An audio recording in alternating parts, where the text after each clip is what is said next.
Marcy, you got to fight for your right to not have your retirement purchasing power decimated by the crippling effects of rising prices and inflation like we haven't seen in 40 years. It's not as concise and cool as the song. My rap lyric writing skill leaves a little bit to be desired. Is that quite right? I can't. Those from the 80s will get it. No, they won't. Those from the 80s will be so upset. It's the Beastie Boys. Are you sure? Beastie Boys. Oh, Quiet you're right. First of all, Quiet Riot didn't rap, but okay. We're not gonna take. That's what you're going that's for. Quite right. So. Yeah, which that kind of plays into this too. Also, we went to high school in Amarillo, Texas, where they arrested Dee Snider and. Anyway, if you don't know this, man, we got off track here. Welcome to Sage Smart Solutions. I'm Mark McKay. And I'm Marcy McKay. Please join us weekly as we learn new and exciting ways to protect your assets and retire tax-free. All right, we are going to learn some of the ways that the 1% have used to fight inflation. The super duper rich that we The other 99% of us need to pay attention, right? Because we're all dealing with it. Oil, gas, groceries, rent, mortgage. Did you know that in Dallas and I think in Houston over the past 6 months, half of the, I hate it when people make up statistics.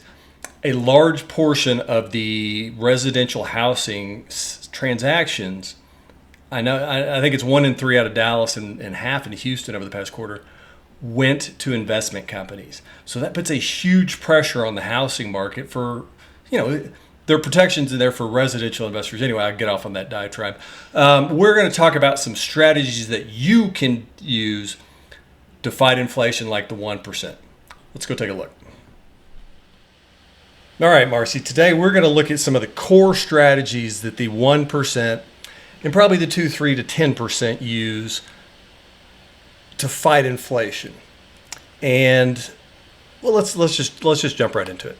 So, the number one thing, you think, okay, you know people who are very wealthy that don't seem to be affected by inflation or market swings or when the economy gets soft. But it's not always the guy that bought the perfect piece of real estate that was worth 20 times more or inherited, 10 acres from his uncle or hit the oil well, whatever. It's not, that's not the way that most of these guys got rich. Now, it may be the way some of them got uber rich, but what allowed them to do that is that their core money, their cash flow, they put it to work for them right off the bat. They didn't let it just sit in the bank. They didn't have $500,000 sitting at their local bank earning 0.5%. They let that money work. And it may not seem a lot, but if you've got a bulk of your assets earning 6% as opposed to 0.6%. Right. Yet you're still able to use that asset and put it to work for you, use it as collateral. That makes a huge effect on your overall return and it will move the needle on your lifestyle. Well, it's having your money work smarter, not harder. Well, yeah, why not? And so what we're doing for the most part here, and we're going to reference the Rockefellers because their fortune has grown and grown and grown, even though the family keeps getting bigger and they're not really, out there being oil barons, right? Right. What they're doing is if we do this a lot with like doctor's office, chiropractors, small practitioners. Let's say you've got a high cash flow business. Rather than getting $100,000 of cash flow and paying out all your bills, you put $100,000 into this assets that we've set up to earn 6%. It has liquidity, it has flexibility, it has tax advantages. But then you establish a line of credit against that. You pay your bills, you pay your salary, you pay, out of that line of credit. And then at the end of a month, a quarter, whatever, you borrow from, this big asset that you put all your cash flow into to pay off the line of credit. So in what you just said, you are your own banker. You're definitely your own banker. And the nice thing about this is not only are you maximizing the interest that you're getting on your core asset, your cash flow that you're putting in there. So, as soon as you get that, you put it in there, it starts going to work for you. And on the other side, any liabilities you might have, you're only paying interest on that money when you're actually using it. So you're Right. not just, going out and getting a big loan. Maybe you need it. You have a line of credit, and there's some tax advantages to that too. As if anyway, that's a little specific, but No, I love this. Have your money work smarter, not harder. yeah, why Yeah, not? absolutely. What's And number two? it's all protected the whole time. All right, reduce your taxes, reduce your taxes, reduce your taxes. I remember when I started working, I'd gone from, kind of a stock jockey type of then we went into a bank planning thing, and we got a little more conservative and a little more creative. But then when I started working with CPAs and integrating a broker dealer into their practices, my eyes were opened, and it was these 1% guys. I'd go and sit down, and they'd bring me into a meeting, and they'd want to look at the stock portfolio or whatever, and I'm like, I want to hear about this passive income gains that you've used to offset your passive losses. We called it the Pig's Pal strategy. That very conservatively you could get double-digit rates of returns tax-free, without the risk that the industry had always told me you had to take to get a decent return. Right. And who wants to give more money to Uncle Sam? Yeah, than you have and to? so we started looking at new strategies.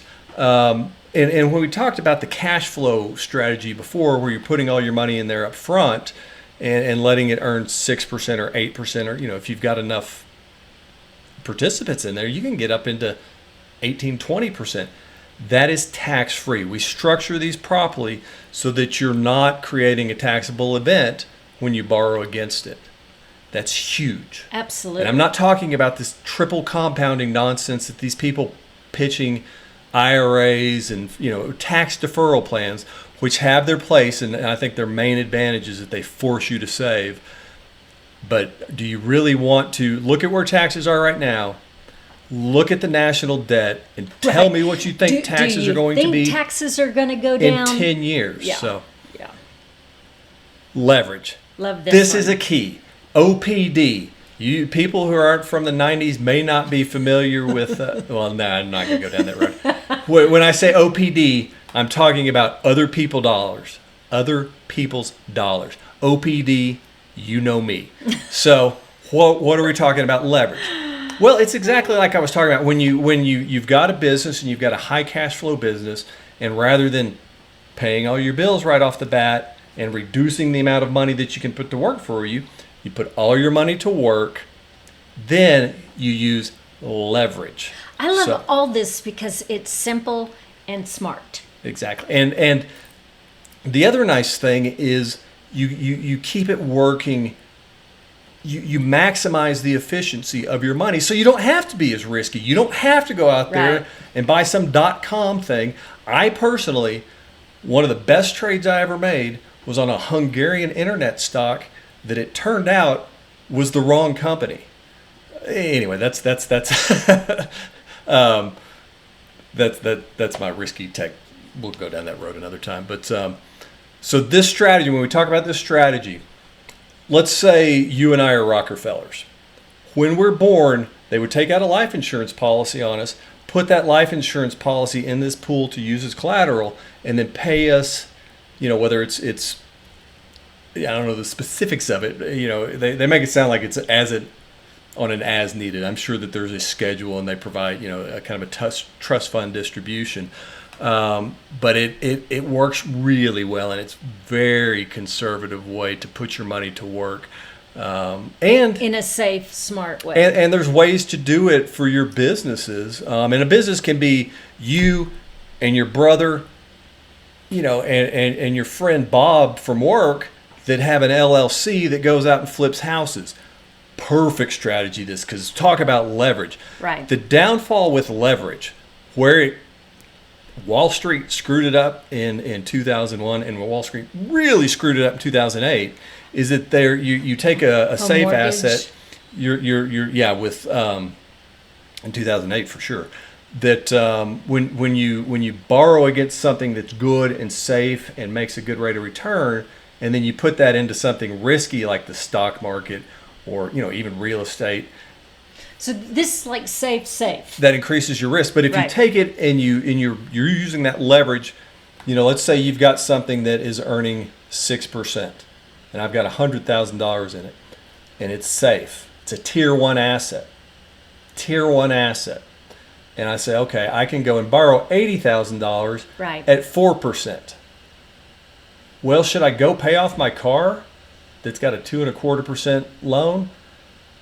Or should I just take it and put it back in here? I don't know why I'm blocking my face here. And get that compounding and that extra leverage.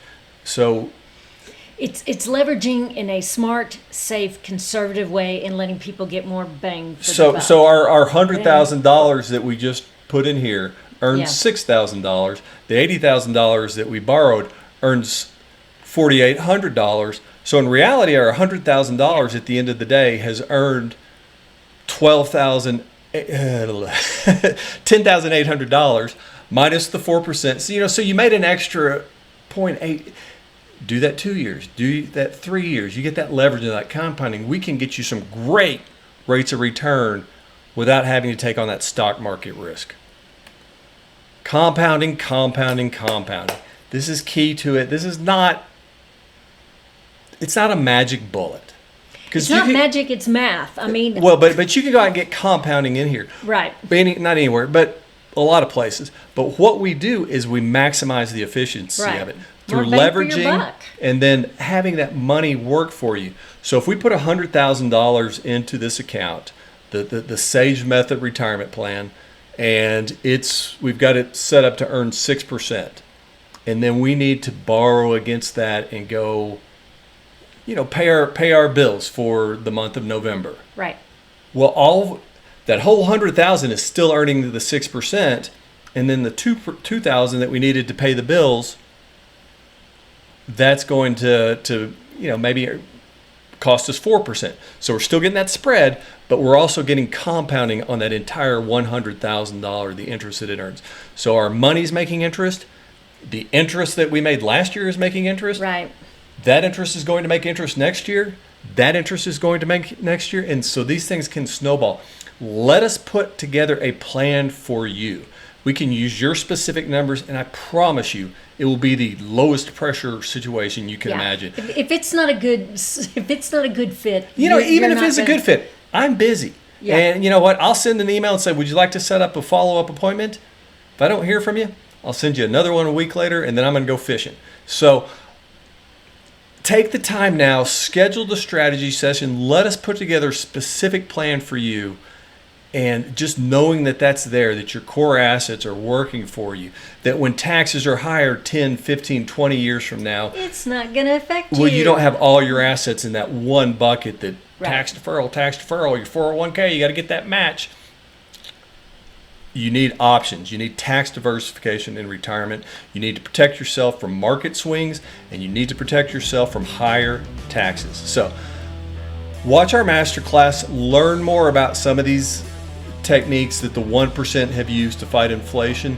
Schedule your strategy session today. Let's protect your retirement. How much of your retirement is guaranteed, and how much of it got hurt pretty bad over the past 6 months? Protect your family's financial future, bottom line. Have a great week.